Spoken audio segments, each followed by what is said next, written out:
सदगुरु जोगी पीर धाम से जानेंगे प्रभु राम और प्रभु कृष्ण की भक्ति करने के जब राधा कृष्ण भक्ति और सीता राम की भक्ति करने के लिए कौन सी तीन शर्तें हैं जिनको पूरा करना पड़ता है, तभी उनकी पूरी कृपा पाई जा सकती है।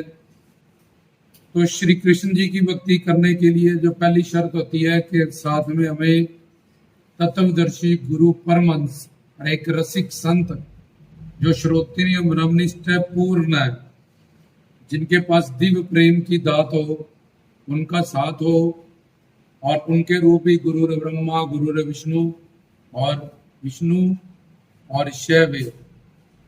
कृष्ण जी की जो आराधना, कृष्ण जी का एक नाम विष्णु भी है। विष्णु मतलब पालनहार, विश्व की रचना करने वाले, पूरे विश्व सृष्टि में का पालन करने वाले, उनको रिजक रोटी देने वाले। तो पहला उनका जो शर्त है उनकी भक्ति करने के लिए, या गीता पढ़ने के लिए, भागवत पढ़ने के लिए, वो ये है कि कृष्ण जी के जैसे ही गुरु श्रोत्रिय ब्रह्मनिष्ठ तत्वदर्शी परमहंस रसिक संत गुरु साथ में हो। फिर गीता रामायण या भागवत हम उनसे पढ़े और समझे, और कृष्ण जी सबसे प्यारे लगे, प्रियतम लगे। प्रियतम मतलब एक होता प्रिय प्यारा, एक होता प्रियतर बहुत प्यारा, एक होता प्रियतम सबसे प्यारा, जिससे प्यारा भी कोई भी ना हो। और तीसरा कि अपने कल्याण की भूख हो, कि हमने कृष्ण जी की भागवत की लीलाओं का रस लेना, लीलाओं का रस, ना कि अपनी बुद्धि उस पर चलानी। और उनसे गीता का जो कि निचोड़ है सब वेद पुराण शास्त्रों उपनिषदों का, ये ज्ञान प्राप्त करना है। जो 700 श्लोकों में कृष्ण जी ने सब ग्रंथों पंथों का निचोड़ अर्जुन को गीता के माध्यम से दे दिया था कि कलयुग जीव की उम्र भी कम है और इसकी याददाश्त की पावर भी कम है, और ये कहाँ से ग्रंथों पंथों का अर्थ समझेगा या जानेगा। तो इसलिए उनकी भक्ति करने के लिए तीन शर्तें रखी जाती है, जब रामायण गीता भागवत को पढ़ने समझने के लिए, जब उनको राधे इष्ट देव सिलेक्ट करने के लिए। तो एक तो श्रोत्रिय ब्रह्मनिष्ठ पूर्ण गुरु का साथ हो, और गुरु ब्रह्मा उनकी भक्ति और कृष्ण जी की भक्ति एक जैसी हो। जब उनको कृष्ण जी का रूप मान के ही प्यार किया जाए, उनके साथ जुड़ा जाए, उनकी शरणागति की जाए, दोनों को एक माना जाए, जब गुरु को भी ऐसे पूर्ण गुरु को कृष्ण माना जाए, जब जैसी भक्ति कृष्ण जी की हो, जैसा प्रेम उनके प्रति हो, ऐसा सेम एज इट इज गुरु के प्रति हो, दोनों में कोई फर्क ना समझे। क्योंकि कृष्ण जी की जो अपनी द्वापर युग की अवतार लीला का रोल है, वो प्राभव शरीर से वो करते हैं। उनका दूसरा रूप गोलोक में निवास करने वाले श्रोत्रियम ब्रह्मनिष्ठ परमहंस रसिक संत, वो भी सारे कृष्ण जी के ही रूप माने जाते हैं, कृष्ण ही माने जाते हैं। तो इसलिए अब ऐसा क्यों है, ये शर्तें क्यों है? पहली बात मैंने बोली, दोनों की बराबर भक्ति करो, उनको एक रूप मानो, जब उनको कृष्ण ही मानो। ये तीन बातें उस गुरु, और वो गुरु प्रेमानंदी होना चाहिए, ना कि ब्रह्म ज्ञानी ब्रह्मानंदी या आत्मानंदी आत्माराम, ताकि वो हमें दिव्य प्रेम दान कर सके, हमें रस जो चाहिए आत्मा को प्रेमानंद वो प्रदान कर सके। तो ये तो पहली शर्त। दूसरी शर्त कि कृष्ण जी उस रूप में तो अपनी एक प्रेरक टीम से जुड़े हैं, राधा रानी से, ललिता विशाखा से, गोपियों से, रुक्मणी से, 16,000, ये हर बार वो सेम ऐसी ही लीलाएं करते हैं, अवतार लेते हैं। जब 28वीं बार द्वापर युग आता है, बाकी अवतार कृष्ण जी महाविष्णु के रूप लेते हैं। लेकिन जब 28वीं बार द्वापर युग आता है, तो तब कृष्ण जी अपना अवतार लेते हैं, धरित होते हैं प्राभव शरीर से, और जीव कल्याण के लिए जो उनको पति प्रीतम भाव से मानते हैं, जब वात्सल्य भाव से, जब सखा भाव से, उनको लिए वो गुरु बन के आते हैं, परमात्मा महात्मा बनते हैं। फिर कृष्ण जी हमें अपना प्यार देते हैं जीवात्माओं को, अलग अलग भाव से, वही वाले जो द्वापर युग में जिन्होंने अपने प्राभव शरीर से लीलाएं की कि ये भक्ति की सामग्री बन जाए। भागवत में उनकी इतनी सारी लीलाएं बताई गई और गीता में ज्ञान बताया गया ताकि उनके नाम गुण रूप लीला धाम का हम कीर्तन करें और रस पाए। अब उनका प्रेम पाना है, उनकी करीबी पानी है, तो उनका दूसरा रूप परमहंस गुरु का है जो उनके रूप में हमारे साथ में है। उनका प्यार डायरेक्ट कृष्ण जी का ही प्यार है। अब ऐसी शर्तें क्यों है? क्योंकि जब इंसान अपनी बुद्धि से गीता रामायण जब भागवत पढ़ता है तो कृष्ण जी की विचित्र लीलाएं हैं, विरोधाभाव की लीलाएं हैं, ऐसी लीलाएं जो मानव की मन बुद्धि से परे हैं।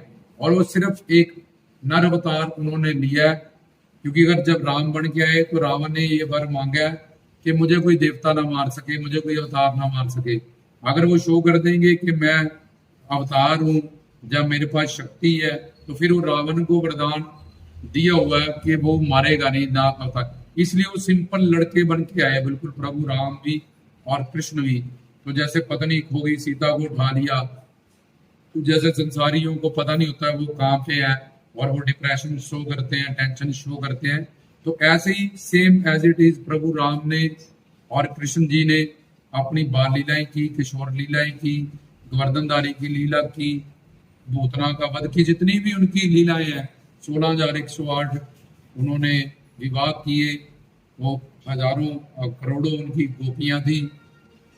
तो उनकी सब लीलाएं मन बुद्धि इंद्रियों से बाहर और मानव बुद्धि में रज तम सत गुण, 3 गुण और 4 दोष के अधिष्ठित मानव बुद्धि है, जिसके कारण वो प्रभु राम और कृष्ण की हम राम लीला कहते हैं, उनकी लीलाओं को हम कारज मान लेते हैं। उनके सारे काम योग माया शक्ति से होते हैं और ऐसे जो गुरु हैं उनके भी, क्योंकि वो एक ही है, बने जैसे राधा और कृष्ण दो बन गए हैं रूप, लेकिन वो है एक है, दूध और सफेदी। ऐसे ही कृष्ण जी ने एक और रूप गुरु का बनाया होता है, लेकिन वो साक्षात उनमें सब कुछ करने कराने वाले, जीवों को तारने वाले, मोहब्बत प्यार देने वाले, उनका कल्याण करने वाले साक्षात वो कृष्ण, लेकिन वो गुरु बन के आए हैं। इसलिए जीव को उसका परमार्थ और स्वार्थ, उसका फायदा जो है उस रूप में उसको मिलेगा जब वो गुरु बन के आएंगे। तो इसलिए कि उनकी लीलाओं को देख के कोई भी कंफ्यूज ना हो जाए, जहाँ कोई उन पे तर्क करके या दोष बुद्धि पाप बुद्धि लगा के अब चढ़ा तो था कृष्ण जी को जानने, पढ़ने, समझने, पूजने, तो जब उनकी लीलाएं सुनी गीता में, भागवत में, जहाँ सारा कुछ समझा तो अपनी बुद्धि लग के ले भगवान ऐसा होता है, भगवान ऐसा करता है, उनका नाम पत्थर मक्खन चोर है, उनका नाम कपड़ चोर है, उनका नाम शलिया है कि चलते हैं, उनका नाम रण छोड़ है कि युद्ध में के मैदान में 14 बार वो भाग जाते हैं डर के। तो ऐसे उनकी लीलाएं हैं। जेल में आते ही उन्होंने चमत्कार कर दिए, अपने बाप के साथ फरार हो गए। कैदी तो फरार होते हैं जेल से, लेकिन वो ऐसे चोर थे, अपने बाप को भी साथ में फरार किया। सारे सो गए, जहाँ अदला बदला की जशोदा थी वहां भी सबको सुला दिया, लड़का लड़की चेंज हो गए, सारे सब सोए रहे, किसी को कुछ पता ही नहीं चला। 6 दिन का बच्चा है और पूतना को पहले उसका दूध पिया, जहर पिया, फिर दूध पिया, फिर उसका गला दबा दिया। अब वो राक्षसी मारने आई है, उसको गोलोक धाम दे दिया कि चल तू मेरी माँ है, तूने मुझे दूध पिलाया। तो उनकी हर बात कृष्ण जी के बारे में, प्रभु राम के बारे में और ऐसे गुरु के बारे में ये कहा जाता है कि उनके बारे में एक बात जान लो कि उनको कोई नहीं जान सकता, इसलिए जानने की कोशिश ही ना करो, उनसे प्रेम करो। वो प्रेम अवतार है, कृष्ण जी को प्रेम अवतार कहा जाता है। उनसे वो दिव्य प्रेम, प्रेमानंद पाया जा सकता है। जीव अपनी मंजिल, आत्मा अपनी मंजिल को पा सकती है, जिससे उसकी तृप्ति भगवान का दिव्य प्रेम और सेवा पाके ही होता है। तो वो अगर दिमागी चलाता रहेगा तो उसको उल्टा और ज्यादा पाप लग जाएगा कि तूने शर्तें तो पूरी की नहीं। तो कृष्ण जी को जानना, पूजना, समझना, ज्ञान, लेकिन गुरु तो था ही जो तुझे समझाए, और तुझे पता ही नहीं था उनके कार्य कैसे होते हैं कि वो माया को अपने अधीन करते हैं। उनके पास योग माया की शक्ति होती है, इसलिए वो कोई भी कर्म करते हुए हमेशा कर्म योगी ही रहते हैं। अपनी योग पर्सनालिटी में रह के वो काम की, क्रोध की, लोभ की, मोह की, अहंकार की और अपने शब्द स्पर्श रूप रस सुगंध इसके रस से जीवों का कल्याण करते हैं। उनका अपना कोई कर्म ही नहीं है, वो सारे कर्म वो औरों के कल्याण के लिए करते हैं, परोपकार करते हैं। उनको पाप पुण्य धर्म धर्म नहीं छू सकता। तो ये तीन शर्तें पूरी होने के बाद अगर कृष्ण भक्ति की जाए, राधा कृष्ण की और सीताराम जी की, तो तभी हमें उनकी लीलाओं का रस मिलेगा, लाभ मिलेगा और गुरु स्वरूप उनका प्यार मिलेगा, स्पर्श मिलेगा, करीबी मिलेगी, मोहब्बत मिलेगी। तो मीरा ने भी जब कृष्ण भक्ति की तो पहले फिर वो बहुत सारे वृंदावन संतों के पास गई, क्योंकि पिछले जन्म में गोपी थी, उसको बचपन से ही यहाँ जोत दिखती थी। और उसने कृष्ण जी को जब शादी हुई तो देखने से मना कर दिया था कि उनको मत देखना, जो ने उनको देखा बस फिर किसी को देखने के लायक नहीं रहोगे, उनको ही देखते रह जाओगे सारी जिंदगी। तो मीरा की जब डोली जा रही थी, जब वो पीछे गोपी थी, तो उसने अपनी डोली से उनको देखने से जब को हार डोली उठाती थी मना कर दिया था। तो जब उन्होंने गर्दन उठाया चीची उंगली के नाखून पे, तो मीरा देखती है कि हमें बचाने वाला ये 16 साल का लड़का कौन सा है। वो पीछे खड़ी थी पीठ पे और सिर्फ चीची उंगली को वो देखती है, और नाखून उंगली पे भी नहीं, नाखून पे उन्होंने 18 किलोमीटर का पर्वत को खड़ा किया रहता है। तो सोचती है ये कितने अट्रैक्टिव है, इनमें कितना आकर्षण है, काश मैं इनको सामने से देख पाती, जिन्होंने सबकी रक्षा की। और उनकी उंगली को देख के मुझे इतनी कशिश हो रही है उनकी तरफ, मैं इनको सामने से। तो उन्होंने फिर उनको कहा था मन ही मन कि तूने पिछली बार मुझे देखा, अब तू मेरी उंगली देख के, नाखून देख के मुझे, तो जब मैंने तुझे बोला था कि अपनी डोली तेरी जा रही थी कि अपना घूंघट उठा, तो तब तूने मना कर दिया था लोगों के पीछे लग के। तो अब तू मेरी अगले जन्म में मेरी दासी बन के आएगी, मीरा बनेगी, मेरी दर्श दीवानी बनेगी। तो फिर वो मीरा बनी थी अगले जन्म में। तो इसी तरह से वो भी जब गुरु रविदास जी के पास गई तब उसको पूर्ण ज्ञान मिला, गिरधर गोपाल नामदान मिला, साधना की। फिर उसने 6 महीने पहले वो सोचती थी कि कृष्ण जी तो ऐसे हैं, ये रविदास तो गुरु हैं। तो फिर 6 महीने बाद जब उसकी प्रारब्ध बनी, उसका बर्तन बना, तो सुबह 4 बजे जब सदगुरु के पास गई तो उन्होंने उनको उसी रूप में दर्शन दिए साक्षात द्वापर युग में। तब मीरा को पता चला और मीरा ने कहा कि मुझे ज्ञान दो और मुझे आपके साथ ऐसे ही रहना। तो बोले मैं इस रूप में नहीं रहूंगा, तेरे साथ मेरे साथ रहना, तो फिर तुझे रविदास के रूप में मेरे साथ रहना पड़ेगा, चलना पड़ेगा। वो दो नहीं है, हम एक ही है। वो मेरा परमात्मा का रूप है, प्राभव शरीर से भगवत रूप है, ये मेरा महात्मा का रूप है। मैं वही हूँ जो द्वापर में मैंने अवतार लिया था, मैं संतों के परमहंसों के रूप में भी अवतरित होता हूँ। तो तब मीरा ने जब देखा, आंखें उन्होंने कहा आंखें बंद कर, बोली तो मुरली मनोहर बढ़ गए, क्योंकि अब उसका बर्तन बन गया, उसकी शरणागति हो गई है, तन मन धन से सेवा करके वो उसको वहां तक वो पहुंच चुकी है कि अब उसको अंदर की ज्योत का दर्शन दिखाया जाए। तो मीरा ने फिर दूसरी बात जब कहा मुझे तो आपके साथ रहना, सेवा करनी है, वैसे ही मुझे ज्ञान चाहिए और भी। तो उन्होंने कहा फिर वो तो उसी रूप में होगा। तो उन्होंने बोला फिर मुझे वही वाला रूप चाहिए, मुझे ये वाला रूप नहीं चाहिए। तो ये तो आप चले जाओगे दर्शन दे के 2 मिनट में और अपनी प्रेरक टीम में ही रहोगे। तो उन्होंने फिर मीरा को जब ये पता चला तो मीरा ने कहा आप फिर मेरे गुरु रविदास ही बन जाओ। तो फिर आंखें बंद की मीरा ने, तो खोली, फिर वो कृष्ण से रविदास बन गए।